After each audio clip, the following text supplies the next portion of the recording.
Hey, yo. Welcome in on a Friday. Thank you all for joining us. We do have some breaking news to address here as soon as we can get the satellite connection, once we get that set up. But before we get into all that, thank you for joining us. Hit us in the comments. Hit us at the link, which is very much active. Tyler, how are you doing on this Friday night? Yeah, doing good, man. It's a Friday going into a 3-day weekend for most people. If you don't have the weekend off, do apologize, but thank you for your work. But yeah, looking forward to it, man. Some good college football, some AEW, some MLB playoffs leading in, playoffs in other sports as well. We will be touching on that as well. So I think it's going to be good sports weekend. Ron, how are you doing? Doing well. Not overly optimistic about, as you sort of alluded to, this Dodgers Giants situation, but they got it as close as they possibly could, and now we'll see what happens. And I just go from there, I guess. But definitely something to watch throughout the weekend. I know soccer, a little bit of a downturn. The international break, as you can see, we are the international break kings of record on the network, on any network. That's right. So please do believe that. Although our boys kind of farted their way to a draw last night down in San Salvador. It happens, all right? We'll talk about that maybe a little bit later. But I'm doing okay. A lot of DraftKings things going on at work. Lot of work. But, again, we don't have time for that right now because we have scheduled this emergency press conference. We haven't even scheduled it. That's just kind of thrown upon. Literally, as we hit play, we were notified of this. It was just breaking right now. So on the Nicholas Berrios mobile notary and loan signing agent celebrity hotline, we do have a special guest joining us, Nick from Mission Valley. I believe I have his Nick in Mission Valley. Nick, how are you doing this evening? I'm doing well, guys. How are you? And thank you for that bump, Coach. Of course. I mean, Coach, very professional. But always. I think we're all kind of curious as to why you called this press conference. I mean, at 8 p.m. on a Friday. Listen. Yeah, classic media dump day. So, listen, there's press news that needs to be addressed, especially with what's happened this whole week. A certain organization. I'm just trying to clear the air of some things. I like to bring the viewers, you guys together. I like to keep everything up front. So with that being said, looking at it, I wanted to keep you, the fans, the viewers, network, well informed. And me as a CEO, it's my job to keep you guys informed of everything that happens, both in the office, on the air. I just want you guys to confirm this, that I, Nicholas Berrios, Mobile Notary Public, loan signing agent. Yes. I am not gay. I'm not gay. I have a beautiful wife and 2 dogs. Okay, confirm. Well, that's not what we were expecting when you kind of gathered us here under these circumstances. Was this some sort of pressing issue I was unaware of? Yes, I just needed to make sure that the public knew about this. Like, I know a lot of pressing things, but this one really is like the tip of the spear that you need to focus on. Yes, exactly. What? I mean, was this anything anybody asked? Excuse me. Funny you get to that. I will get to questions, but listen, it is something that needed to be cleared because I know it's been a burning. Did it need to be cleared? I mean, I don't think anyone was pressing for this. Yes, but I just wanted to confirm. It was just a full confirmation that I, Nicholas Berrios, mobile notary, loan signing agent, of course, am not gay. I'm not gay. Not gay. You're pressing really hard on this. It kind of it does beg some more questions that I did not have holstered. Rolling into just this. Sort of. With that being said, I will open the floor now to some questions. So Ask away. How can we have questions? You just sprung this on us 2 minutes ago. But I know you guys have questions. I know this whole week you guys have had questions about this. I mean, now I do, but I got to kind of gather myself here. I thought this was going to be some kind of, Yankee bashing session, or maybe some sort of discussion about beach handball. But now, obviously. So just to confirm, you are not gay, or you are, or you're not? You know what? That's a great question. Like you, fans, all your questions are great. They really hit to the point. But I'm not gay. Not gay. Okay. Well, so you don't have any thoughts on like the Loyal or the Yankees? Like, I kind of figured this is what this press conference would be about. Not something that nobody was asking, and I don't think anybody really cares.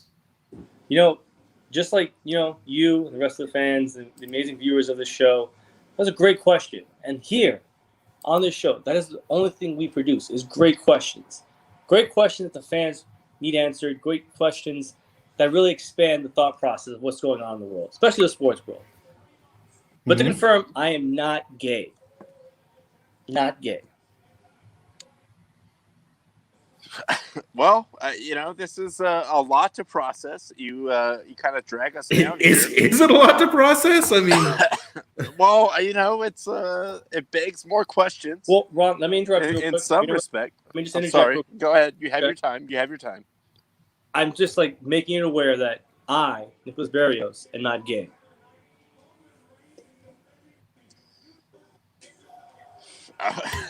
Okay. I mean, there you have it, I guess.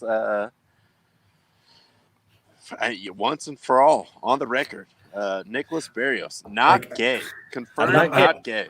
I'm not even writing this on a notepad because, who asked the question? We weren't really prepared for this, so yeah.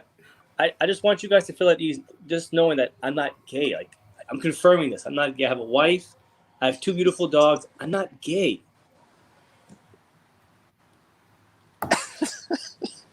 Well, okay.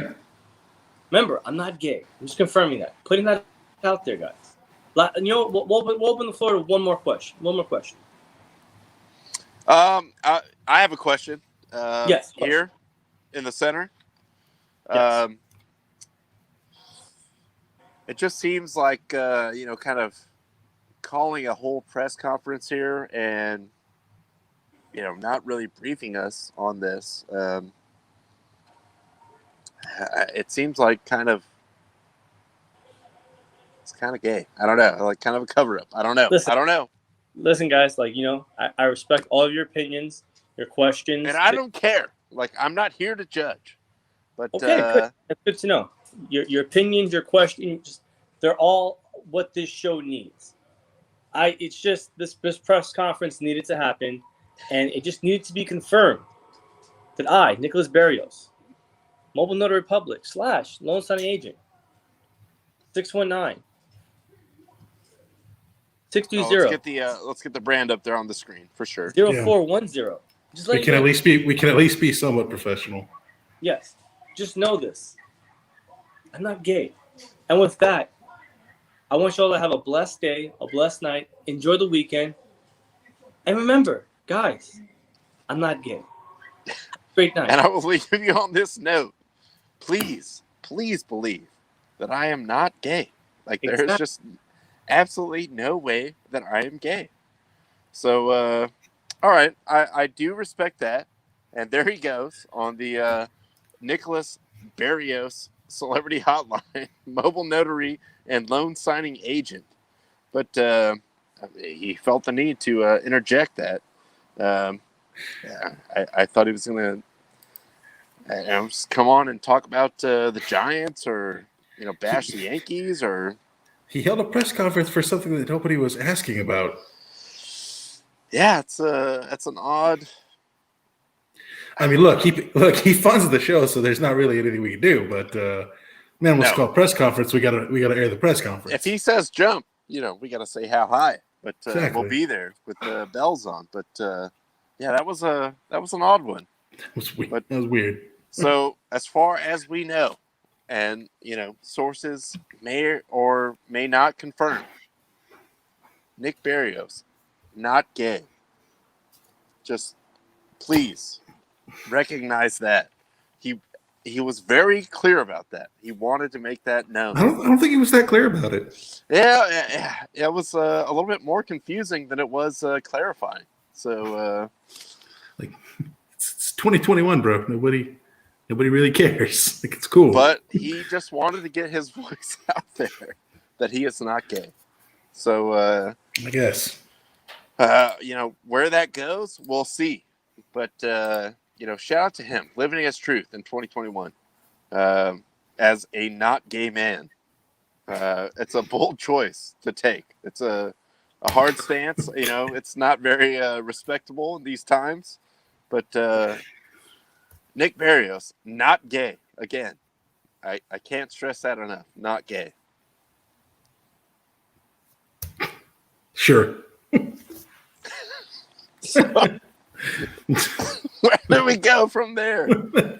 Hey, college football is back, baby. Woo! Let's go. Yeah. And actually, last night was a pretty fun night of college football. Of course, Ohio State, which I saw on several books, minus 14. They win by 14. So there goes the push. It's almost as if the odds makers know what they're doing. Yeah, like how do these guys know? Like, oh wait, like there's millions of dollars at stake, so they usually know. But Minnesota looked good in the first half, and just I was texting the Baron throughout too. I was like, yeah, but watch what happens. Like Ohio State scores immediately, turnover, scoop and score for a touchdown. Like, this will get out of control, right? Like Minnesota was doing all they could to keep it at the pace where they might be able to win this game in the first half. And then it just got stretched out to where it's like, okay, this could be like they might lose by like 50. Mm-hmm. Yeah, that's the thing. Look, as much as a hater of Ohio as I am, you also recognize, look, they're stupid talented, and you have to play 4 great quarters to beat them. Minnesota played a great half. They played, I guess, an okay fourth quarter, but that third quarter and part of the fourth quarter is just that's where it got away from them. And yeah, Buckeyes get the win. What else can you say? It was, I will say this, as far as being on like Big Boy Fox, like national TV broadcast, kind of a nice little aperitif, whatever you want, going into like when we really get into college football. And again, not exactly just like a completely inept opponent, No, Minnesota not at all. is talented. It's a conference game. Like, okay, there's some juicy morsels here to enjoy, but once the turnovers started happening, and then I honestly I thought it was going to get to a point where not only would Ohio State cover that, I thought they were going to win by like 28 or 30 or something. Yeah, I mean, yeah. Again, kind of once that third quarter happened and Ohio started pulling away and opening it up, like, yeah, it could have very easily gotten out of control. So again, Minnesota did a good job in part of the fourth quarter, kind of containing as best they could. But I mean, once they were down, a couple scores, it's already over at that point in time. And that really is kind of the margin. I mean, I know, it's not everyone that watches this program that is huge soccer fans, but it's kind of the same thing. Like, you got to control this as best you can, because once it gets like out of the cage, the superior team will just run over you. So that's kind of like you're just like trying to keep it on the leash the whole time. Even though, college football, we all want to see some kind of like semi-enticing matchup in the first week, or I guess we had week 0, as they call last week, and then now week 1. But you have to you've really got to manage that game. I mean, like it will spiral on you big time. Like I know everyone out here on the West Coast is high on UCLA after they kind of blew the brakes off Hawaii, but Hawaii's not. They're just not good, They're and not now they're going good. to play LSU. So that is another one that can.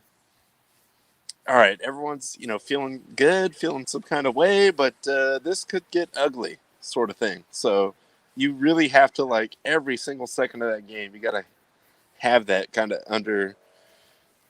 We need things to go our way. Like, we need to control this. Otherwise, these guys can put up 21 points in 5 minutes. Yeah, and you know what? That's actually kind of a fair point of why you bring that up, why you brought up the kind of the schedule choices some teams have in week one, where it's like, you see kind of like some of the top teams out there scheduling, your Western Michigans, your Eastern Kentuckys, whatever. But it is, A, so they could build some confidence. B, if they screw up, less of a chance of something bad happening. Because again, yeah, if you play even if you are a good team, if you play another good team and that other team gets rolling, it's week one, man. It's going to be hard to bounce back from that. So, it's week one, expect a lot of blowouts. I think that kind of goes without saying. So, again, props to Minnesota for hanging on as best they could. But I don't think the outcome was that surprising. No, I would definitely say it's a fair outcome for sure. And again, as we said, and of course, entertainment purposes only. We're not trying to advocate for anything, one way or the other. But the people that do make these lines, they kind of do seem to know what they're doing. So just putting that out there, and lo and behold, they hit it exactly on the head of the nail. But shout out to my boy, and I know Tyler is a big Herm fan as well. That's right. Getting loose. Yes, it's Southern Utah, but they did what they had to do, which was shame Southern Utah. I mean, really, what are you gonna do? You gotta blow them out. Like, they did it. Well, Arizona State coming out, like I just said, you schedule these kind of weaker opponents in week one just to kind of get the mojo going. And Arizona State did exactly what they needed to, although I don't believe they covered. I think the spread was something like 30 points, and they win by 27. So, good teams win, great teams cover, as they say. But it could be worse because, if you go down that line, you look at UC Davis paying Tulsa. Yeah. Tulsa paying UC Davis, probably, a good $250,000 to come in there and beat them. Or what was the other one? The other game was UNLV. And also, shout out to UC Davis on their new weight room because right. I'm sure that fits nice. Or look at Eastern Washington going into Las Vegas and beating Ronnie's Rebs in overtime. So why are they my Rebs? The Raiders live there. It doesn't matter. The alliteration works. That's why. Hey, Rebels stay running. That's right. Look, Ron's a big Stacey Augmon guy. All right. Stacey Augmon is not walking through that door. We gotta refocus on what we are as a program right now. But no, I mean, that is the thing that you do love about college football is more so. I think the NFL is you do see those wild upsets on the weekend where and look, nobody's watching UC Davis versus Tulsa, nobody's watching Eastern Washington versus UNLV, unless you're like maybe me and just will watch any college football game. But you definitely gotta love those early season upsets. I mean, look, that's UC Davis. Like, they're not going to care what they do the rest of the season now. They went into Tulsa and won. Like, yes, I know Tulsa's not a D1 powerhouse, but it's still a D1 program, so that's going to be huge for their program. And shout out to UC Davis as a football team because they're a staff record label and as a crew. Staff record label and as a MF crew because they kind of have that like even more poor man's Fresno State mentality of like anytime, anywhere. Like they are good. And they've been, on the rise for a minute. And, good for them. Like, go out there, get a little exposure. Like, yeah, we punch them in the face. we'll beat them, and we'll play anyone. Like if they run up against a really actual like good team, better than Tulsa, obviously, which there are many, but still, like going up out of that sort of, you're in the subdivision or whatever. Like UC Davis football is kind of nice. Like they don't mess around.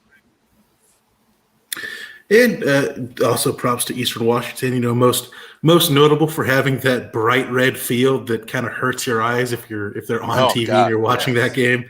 If you thought Boise State was bad, yeah, just the blue take a is look at that Eastern Washington field. The blue is so much easier on the eye than the red at Eastern Washington. But yeah, I mean, look, that's something they could kind of sew the program on. Like, yes, I know it's only UNLV, one of the arguably the consistently worst team in the Mountain West Conference, but.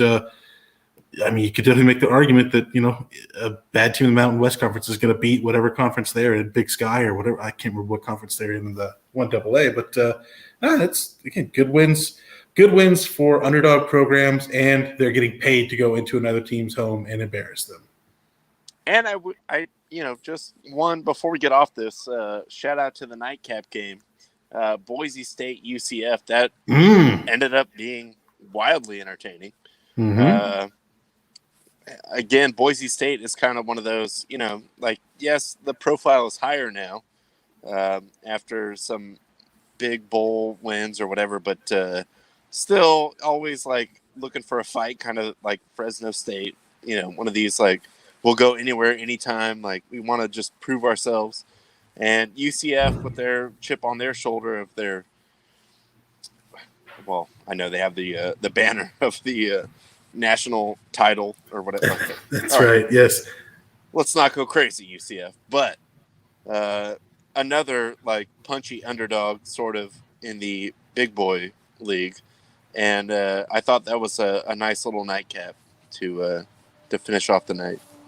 Yeah, absolutely. And, it is, I know we brought him up on the show the other day, but it is interesting to see UCF having continued success while Scott Frost has been No.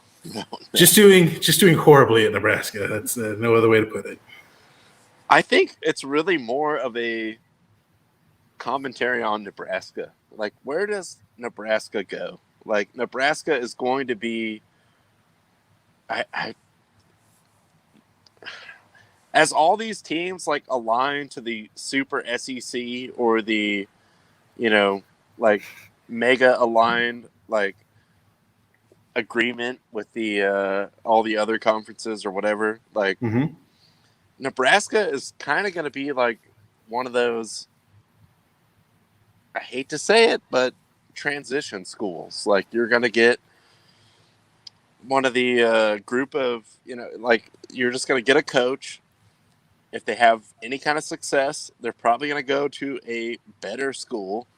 And where does that leave Nebraska? I don't know. And if they don't, they're going to get fired and go back to like some other smaller mid-major or something like that. Yeah, I really don't know what it's hard to explain. Like I know in college football, it seems like particularly the last 10 years, there's really only like 4 schools that have any consistent success. But it is weird because Nebraska is definitely a traditional powerhouse, amazing alumni, like fantastic fans. Been to a couple of Nebraska games. The fans are absolutely amazing there. Good facilities, top of the line, spare no expense. But they just can't draw it like they used to. And I guess I understand it because like having been to Nebraska, like what's other than being on a possibly good football team, what is the incentive to being in Nebraska? There really isn't one. Sorry, Nebraska people, but not much incentive to be there. No, I thought that was a very fair assessment because, and as you said, maybe a good football team, but not a lot going on out there for the high schoolers if you're trying to get them to go to Nebraska. It's just it's not the same. Like, yes, the prestige, the history, but none of these fools were born back then.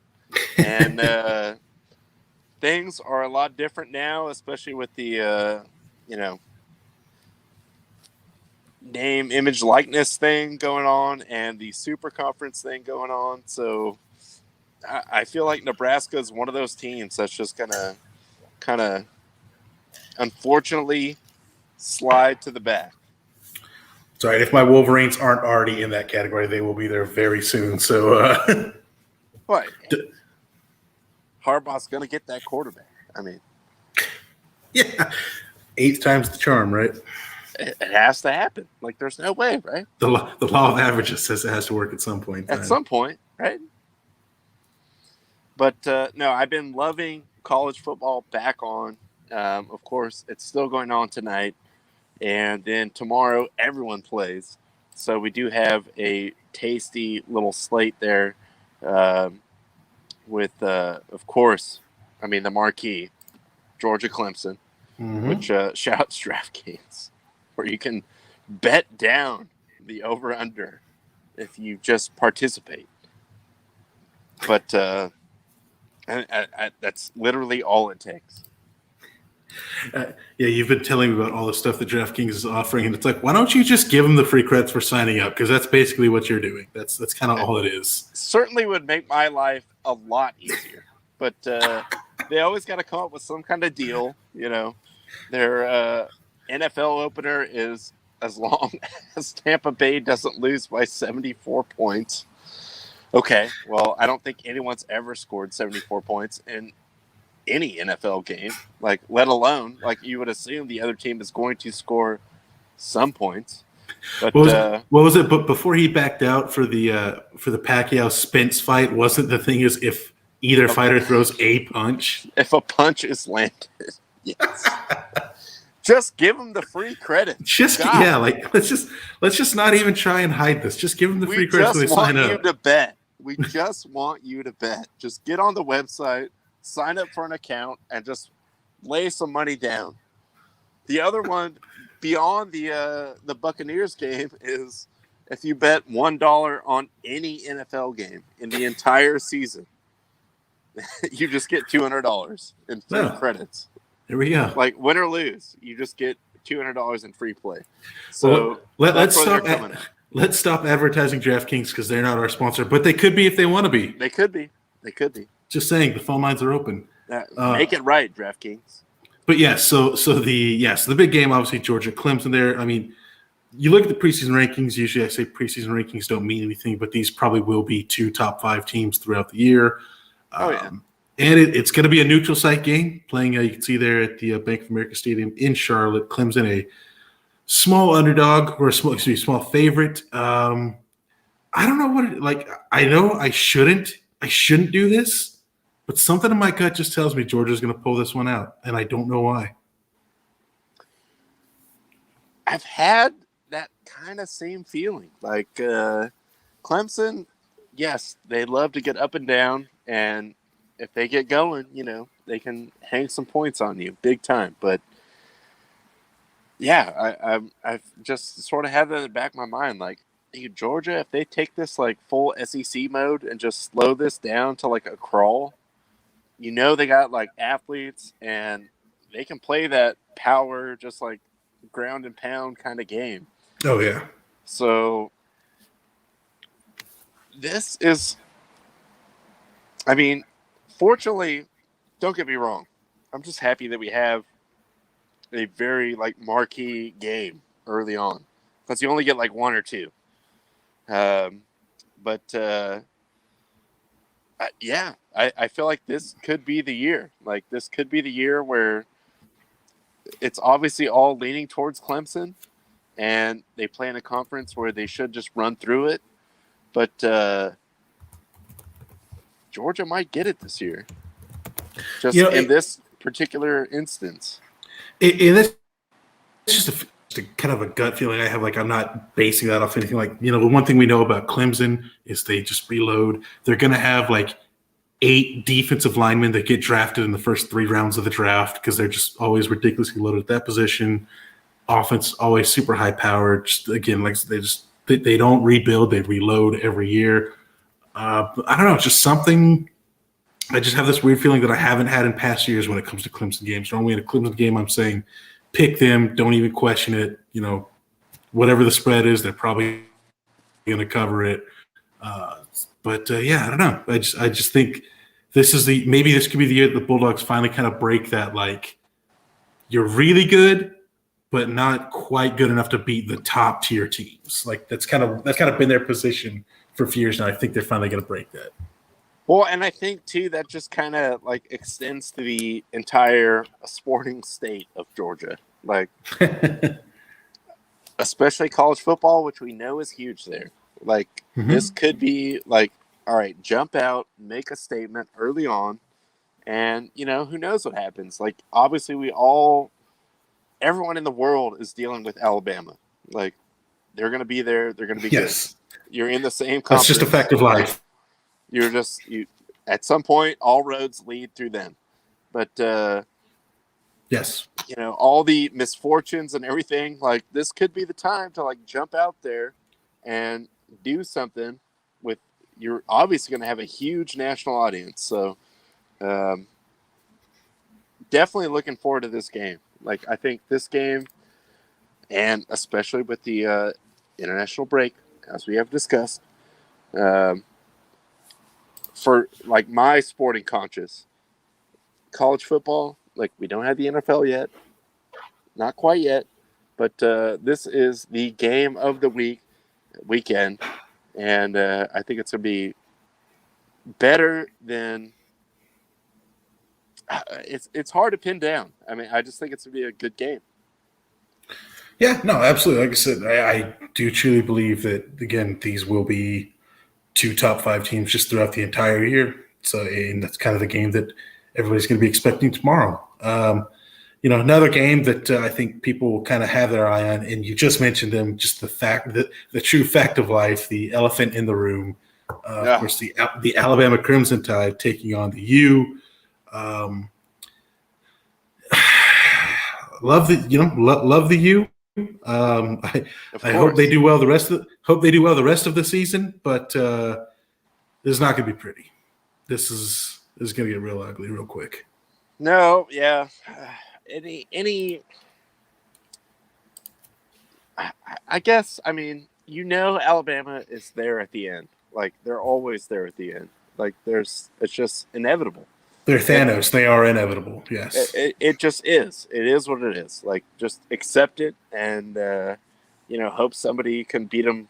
Hopefully they lose like 2 times and maybe they don't get in the playoff. But that's the only way they don't, and that would also require probably 3 other really good 1-loss or undefeated teams to hold Alabama out. And Lord knows, me and Tyler of anyone would love to see the U upset the apple cart. But and with all the talent on that team, recruiting wise, they're definitely not back to where they were in the glory days. I mean, how could you ever be? No. There's no way. But some of the shine is back on the U a little bit as far as like a destination. Sure. And Florida always super hotbed for talent coming out of high school. So, and with NIL, they've got plenty of boosters out there that'll hook some players up. Exactly. Not that they ever needed NIL to make some some under the table payments, anyways. But no, they've been doing this. Now it's all above board, and now it's legal. I mean, watch out. Who knows what could happen there? But maybe we're a couple of years away from that before it really ramps up strong. But yeah, I would love to see the U win, but. I'm somewhat entertaining the 19.5, but God, college football, I mean, the point totals and over-unders are just diabolical. I mean, they score so fast and the games take so long. Like, It just, like, all of a sudden you're like, all right, I think we're good. And then, no, we are not good. Well, look, I think I said it the other day. Maybe it was even off air, and we were just talking. But like when you look at an over/under at an Alabama game, you pretty much have to decide, okay, is Alabama going to score that much? Because their defense is probably going to shut people down, and their offense is going to run up and down the field at will. So, do you think Alabama will put up 61 points? Maybe they won't. I'd like to think Miami will get 10. So I definitely like the over. So in that Bama's case. only on the hook for 51. Yeah, exactly. So and Again, remember, that is for entertainment purposes only. Please believe Of that. course. Please believe that. I cannot stress that enough. But a couple more tasty ones, and I see No ID Justin getting ready in the background here, so we may have him on the program ASAP. But Penn State, Wisconsin, definitely a nice one to get out in front, early in the season. I can kind of go either way on this. Yeah, no, I'm with you on this one. Like, kind of both these teams are ones that are going to beat up on the teams they should beat up on. They're probably going to lose to the teams that are like on that top tier, maybe even the level below it. So you don't know how they're going to react when they play each other. One of these teams is going to lose to Northwestern. That's all I'm saying. That is yes, point. That's also a fact. I think I like Wisconsin just because they're at home. Wisconsin is always the ridiculously strong run game, so they will be controlling the clock. I think I like Wisconsin that one. I don't know if I like it enough to bet the line because 5.5 is a little iffy, but I kind of think Wisconsin's going to come out with a win at the end of this one. Honestly, 5.5 is almost diabolical in college football because it really is. That's almost like even the bookies that, as you know, and entertainment purposes only, but they're usually right. In college football, that is very much a small margin. Like, that is 5.5. Like, you see these lines like, all right, well, -30. Like, really? Like, there's no way. But it always comes through. So 5.5 is kind of like... There's no way going to be a decent. There's no way they'll cover 30 and then it's 56-0. You're like, oh well, all right, I guess. Yeah. Just a couple other ones. We'll stay in the Big Ten for the next one that I kind of had on the docket here. Indiana going to Iowa there. I gotta say, and I know Iowa's, usually considered a tough place to play. Although, like, day game, it's a little bit hotter. If it was, more towards the winter and a night game, I would take Iowa all the way. But Indiana's going to have Michael Penix Jr. back, their quarterback that was just lighting it up last year. They have Ty Freifogel, their wide receiver, that was lighting it up last year. I gotta say, I really like Indiana in this game. I really like them to go into Iowa and come out with a win.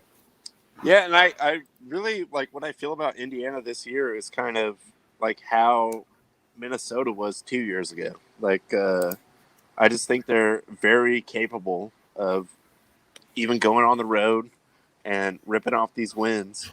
Iowa, yes, always we're going to get like big time power run game, tight ends, of course, tight ends galore. Mm-hmm. But I think Indiana could win this game for sure. Yeah, I really like that they're getting Penix back. Again, we don't know how he'll respond, come back from the injury, but if he's half as good as he showed last year, I definitely think Indiana runs away with this one. Then the other game that I just had of note on here, because as you know, we are the Texas is Back show of record on the Quarantine Network, and they are still back. They are all in a perpetual state of backness. They will be hosting the top 25 ranked Louisiana Lafayette Ragin' Cajuns. This has all the makings of a true Texas is Back game. This has all the makings of a delight to bet on the Ragin' Cajuns to cover that 9. That's all I'm going to say. Because Texas, look, maybe things are different. They're trying to it's pretty much signed and sealed. They're going to the SEC. We know that, but maybe they want to show out. But what would be more Texas? What would be more Texas is back than to fall on your face and lose to the Ragin' Cajuns of Louisiana Lafayette? Look, this is normally where they would have Maryland on the schedule, but Maryland just said, "Look, we can't go play. We're not going to go play at a small school like you that we constantly beat." so they had to go outside the box and schedule Louisiana play at And you. I love So, the under also. Shout out yeah, to like I Justin said, on this that. I was actually just going to say I love the under in this one as well. So look, we'll see. We'll see. Either way, Texas is back, and I'm sure we will be more than willing to celebrate that come Monday. Whatever But happens, Texas is firmly back. I mean, that Texas was never in always doubt. back, always back. So yeah, like so, this is just few of the games with the top 25 teams that just kind of caught my eye when I was looking at the schedule. But hey, look, we're gonna have games. I'm gonna love it, man. Waking up tomorrow at 8 o'clock, make breakfast, then have games from 9 o'clock in the morning until probably the last game will end around 11 at night. Thank God, thank God. Yes. Yes. Football is back. Big time college football is back. You gotta love it. And then, now we get to NFL just right around the corner. So we'll go off that. Everyone's got their fantasy drafts going, all that stuff. How can you be mad? I mean, yes, we had the lean times. We all had the lean times. But now football is back. Football is God. We all know what football does. So on that note, we take out football. We move off. But of course, we did have a lot of Mets talk the last few episodes. We did, and I'm sure we will have more in the coming weeks as well. Oh, of course, they never fail to disappoint. But no. Unless you're a Mets fan, then they fail to disappoint. Javi Baez, I mean, in the goodwill celebration after all the what have you, with the thumbs down, the apology, etc., loses an earring somewhere, who knows where, in the grass, in the dirt, I don't know. $200,000 earring. So, man, the Mets just keep Metsing so hard. So here's the thing. I believe I know where that earring is. I believe it is in the pocket of a grounds crew member over there at Citi Field. And that guy's, college fund probably just got paid for. And I don't blame them for a second. Yeah. I don't blame them for a second. What have you ever done for me, Javi? It's just like, as soon as you see this, you just start thinking like, why are you playing a game wearing a $200,000 earring? Like, that's just like, the Mets. I can sympathize, with somebody losing something. That sucks. But I can't feel bad for you at all. It's like $200,000 earring. Like, what? Okay. Like, I don't want to say you had it coming because you didn't, but I also don't feel bad for you that it happened. I mean, losing a $200,000 earring also after, in the wake of we're kind of shitting on the fans sort of thing is like really just not ideal. I mean, if you take the 10,000 foot view on this, maybe just don't even say you had it on. Just like, you know what? Sure. Nothing happened now. You know what? That's on me. I'm going to eat that one. But no. Like, now it comes out that he lost a $200,000 earring while playing in the game. Immediately after, he got caught up in the controversy of his plan to boo the fans back. So, wow, Mets. I mean, the Mets, they never fail. Like I said, shout out to the grounds crew guy who was able to pick that up and pocket it and, hopefully sell it at maybe, even if you only sell it for like half value at a pawnbroker, like, hey, good on you, man. You came up on that money. Don't blame you at all. So shout out to your kid who just got their college paid for. Maybe his kid too. But let's get on to some, well, I'm a little hesitant to say, but I guess just more normal. I won't say optimistic. I'll say normal baseball news. Yes, we go into a serious weekend in the NL West. And we have 3 games, Dodgers and the Giants, head-to-head. I don't know what the current score is here. It didn't sound like it was great. Do you want to know? Because I can tell you. I mean, go ahead. I'll say this: it's not as bad as it was appearing to be earlier, but it is 1-0 at the end of the fifth. But the Dodgers have escaped multiple men on base jams that their pitchers have set themselves. I'll take up that. under. Actually, I will take that because the Giants just have definitely seemed like that team that I think even who said it? I'm trying to think of the manager in the MLB, but it was like, dude, everything that they Dusty Baker, like America's favorite son, Yes, and former Giant manager and former Dodger player. Yes. Said, yeah, we played him, and it was just like everything. Just when they needed it, they got it. Like it just, and they seemed like that team. Like everything just somehow comes together for them. So I do fear that team because it does happen in baseball. Like it feeds on itself, and then at a certain point, it's just like maybe we can't lose. I've seen it. Like even if you played on any like your high school football team, whatever team you ever played on, like we know we aren't that good, but then things start happening, and then like you just know you're going to win, kind of thing. Like the Giants seem to be that team. So I definitely fear that team, even though on paper I'm like, who cares about Brandon Belt? Like, there's no way they're going to win, and they win. Well, it's so weird because they're like, in some ways, it does remind me of a lot of their 2010s teams, where it's just like they would get a bunch of like stupid like bloops and bleeders that like should not have been hits but were hits, and they would run like 8 guys in a row doing that. Now this team is just like, all right, we just keep it close, and then like some guy hits a pinch hit home run in the 8th inning. Happen. Like, yeah, like they do it with the long ball, which is different than how they do it. But then they also do things where like they'll put a routine ground ball in play, and then like the opposing first baseman like for some reason just throws the ball into the 8th row. Like you could have ran it to first and you threw it in the 8th row. I don't know what. Just this weird devil magic. Like I was saying, I mean, we've all, in our youth or in high school or even, whatever, like random teams you've been on, there's always that one team where it's like, there's no reason why we should keep winning, but then you just keep winning and it feeds into itself. And I feel like the Giants are kind of that team. So it's a dangerous thing to deal with.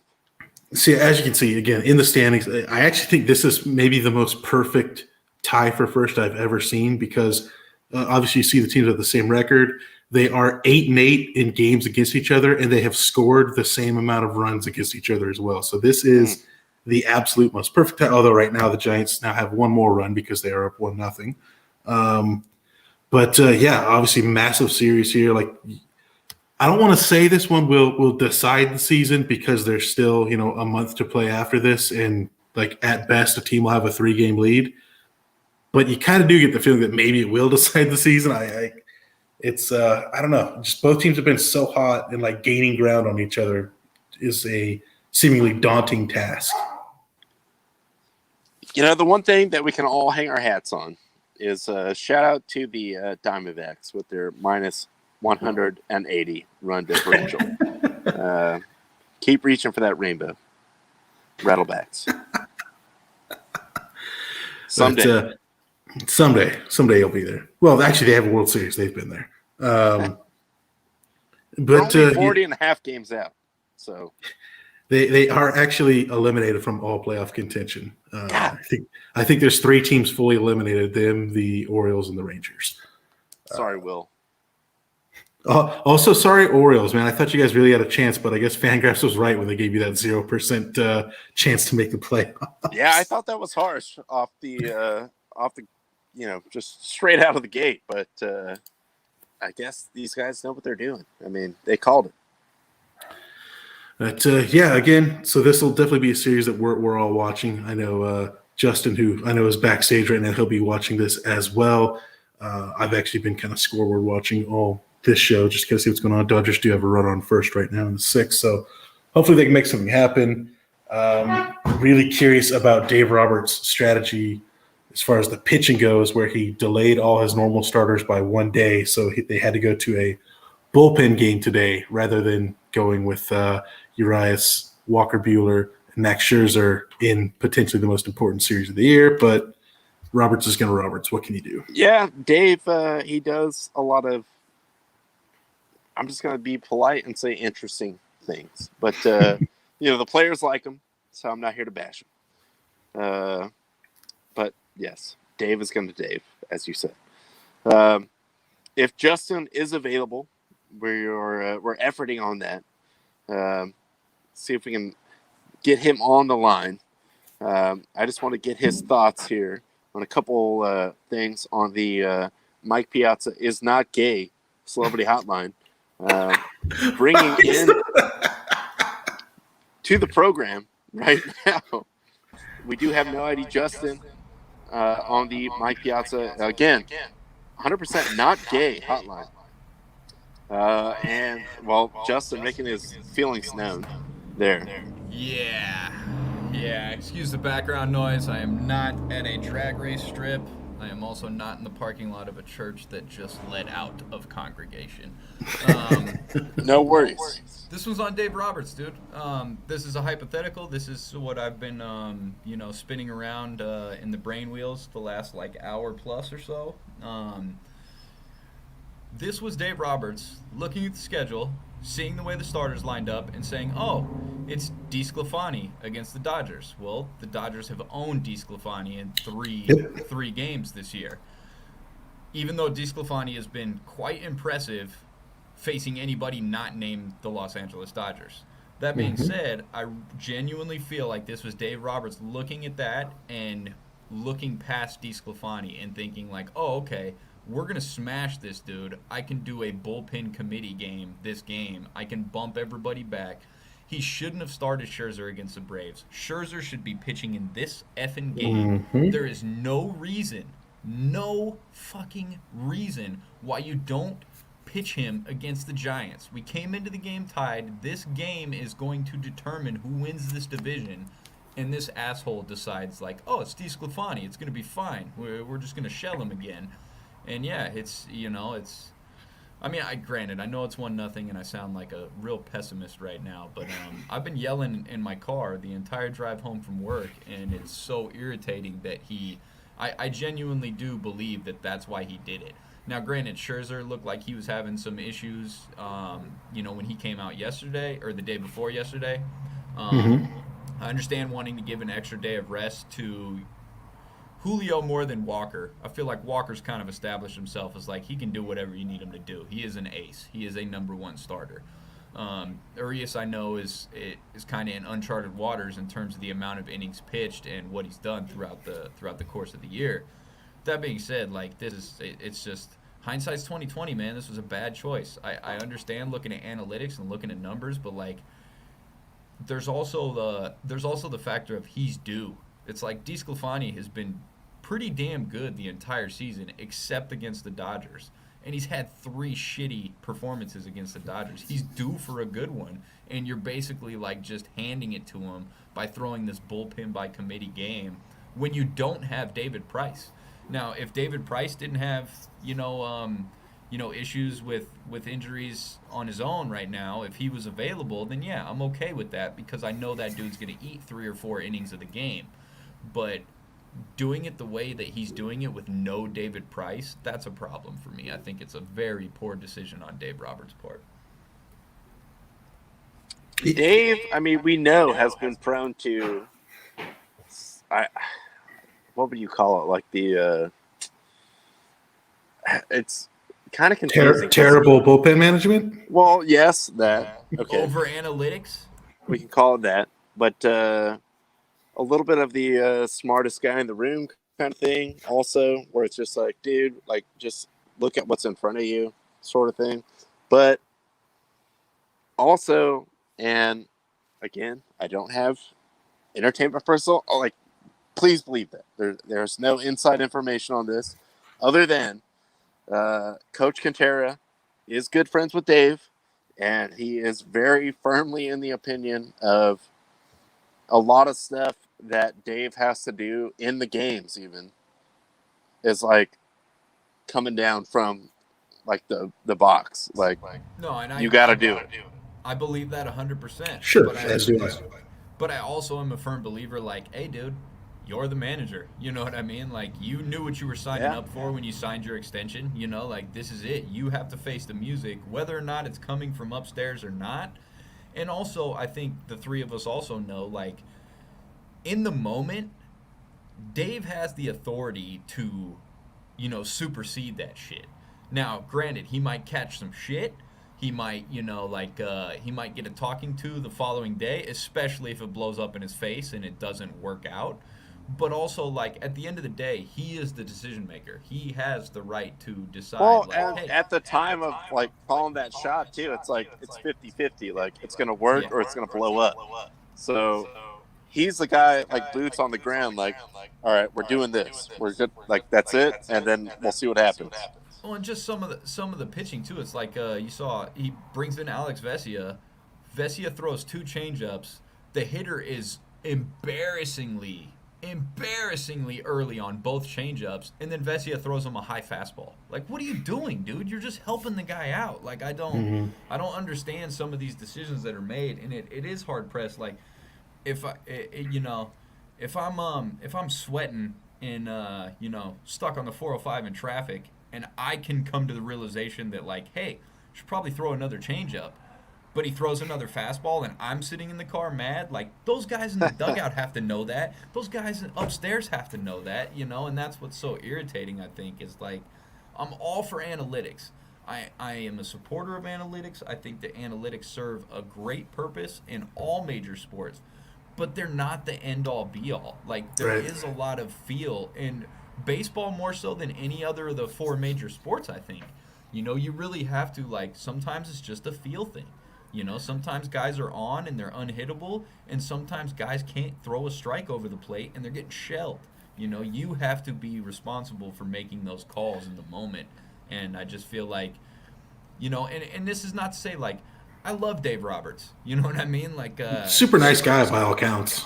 And he's got us a World Series. You know what I mean? Yeah. He's gotten us to multiple World Series, and he's got us a World Series title.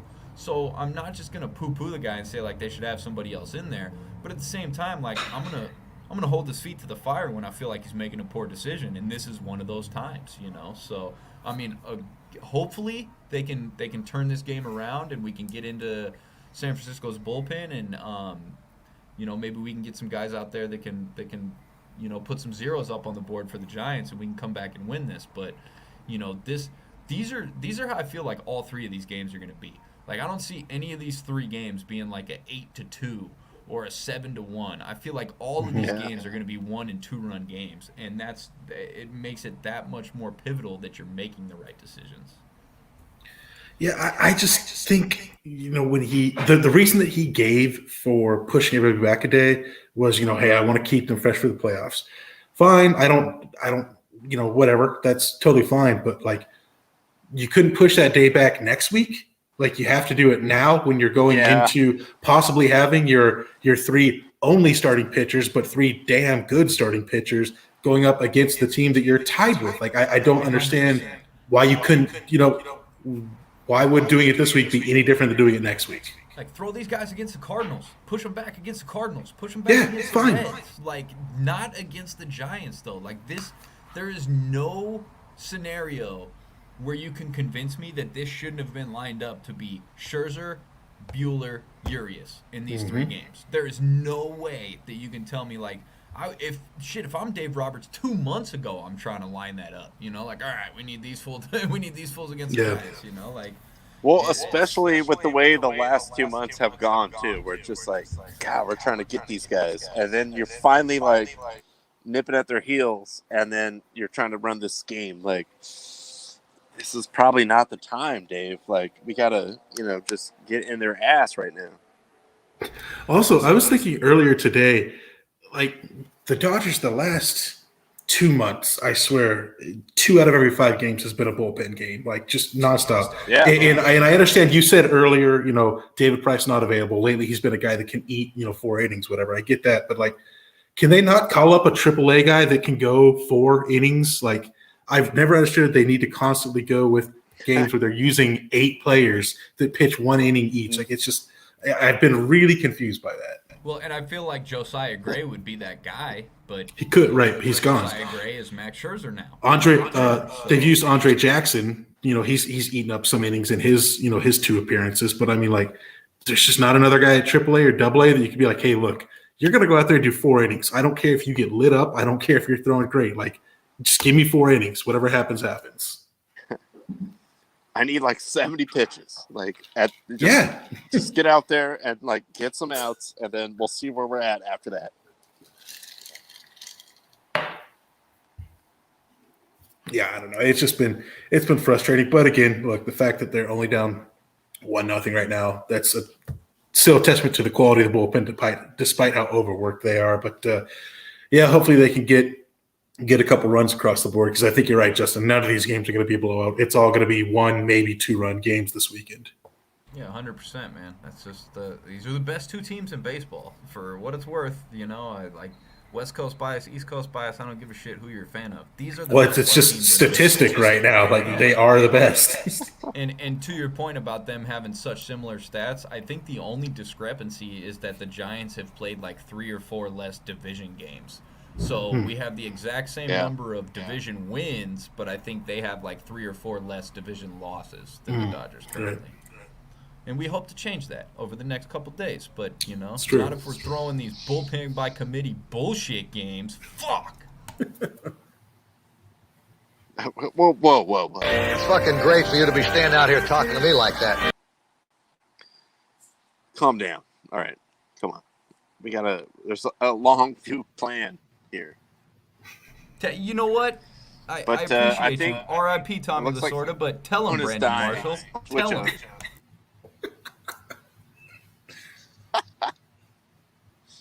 Hold on. I'll get it. As my phone continues to die. It's not guaranteed. It's not guaranteed. It's not guaranteed. Damn right it's not. And Ronnie will be rejoining us soon from his phone device. We're not going to get split screen Ronnie this time. So. I don't think so. That's too much handsome for one screen to try and portray. Yeah, exactly. Yeah, StreamYard actually won't allow us to do that. Makes sense. No, it is. We'll see how these next couple days play out and how the rest of this game plays out. But yeah, I mean, as you guys know, I'm on the show, pretty frequently. It's not very often I don a Dodgers jersey. It's true. I'm all in for these next 3 days, so it's frustrating to start off like this. But yeah. I mean, fingers crossed. We'll get it done. So. And lately, I'll say this: the Dodgers have been doing things they haven't done through most of the year, which is get these late inning rallies. Like, it's 100%. kind of most of the year, it's been like score in innings 1 through 5 and then hang on. But against the Braves last week, they've been getting 7th, 8th inning runs. So it's nice to see the team finally coming around to that, getting some late clutch hits. So we'll see. I mean, we're going to need it tonight, obviously. Nobody feels for the Yankees, Nick. So let me get that comment and pull up on the screen here. Nobody feels for the Yankees. Now. Yeah, the Yankees who went into extra innings against the Orioles today. That's real tough time there. I can see today. Okay, they did win that game. I was gonna say I'm pretty sure they won. Yeah, I'm pretty sure they won.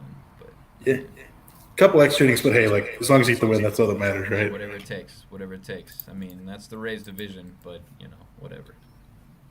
Yeah, that's been really surprising. Like, I definitely expected the Rays to be good because they're always good, but I didn't expect them to run away with the division like they have been. Those were the 2 best teams throughout the month of August, record-wise. Your Los Angeles Dodgers and your Tampa Bay Rays.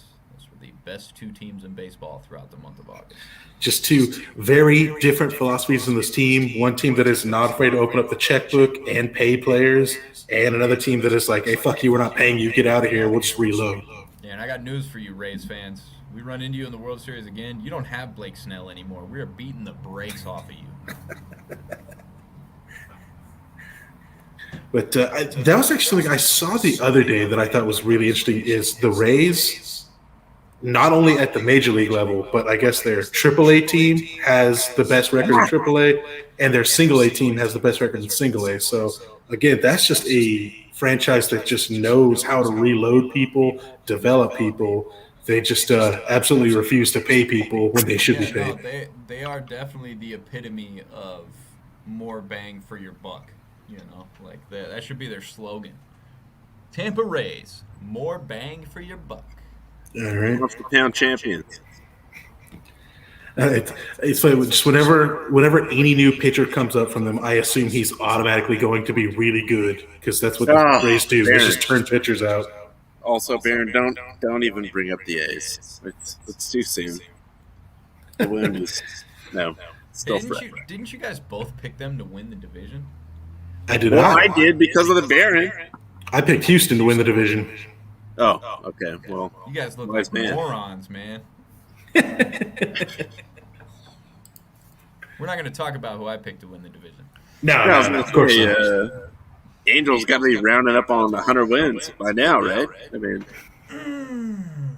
Yeah, just as the Braves close in on 126. they got to be close. I would assume. Just right there, just right there. They got play, Ohtani. play 500 ball the rest of the way, they'll get there. It is Ohtani-san. Ohtani-san. Oh. I'm feeling you. Yeah, that's right. Gong it out, big. But that is all I had, and I'm glad to be back on at the end with you guys because I don't know why my phone always wants to die, but made it back. So We thank definitely you missed you. all We for definitely- joining us. Again, I cannot stress this enough. Nick is not gay. I mean, he wanted to make that very clear. Hey, So, hey, there's a lot of people who are. and that's fine. But Nick is taking a hard line on just putting it out there, getting in front of it, as the parents said. Maybe just Not say regular gay. line. I don't think you want to go hard line. I think you want to just say I line. mean, it's some kind of line. And I don't want to get into the rigidity of that line. The structure of the line. That's. I mean, we're gonna be more splitting hairs here. Come on, like no. But again, Nick, not gay, and you guys are the best fans, commenters, callers in the league going on. So you guys have a good weekend. We'll see what happens with this freaking FedEx Cup because the money is insane. So I kind of want to see what happens there. Just be prepared because Wednesday night show on the eve of Dallas Cowboys regular season. Oh is boy, gonna be I didn't even think about fucking that. I did not even think about that. On Cowboys Eve. You know what? Ron and I aren't even going to be on the show. We'll just bring Justin on and just let him go.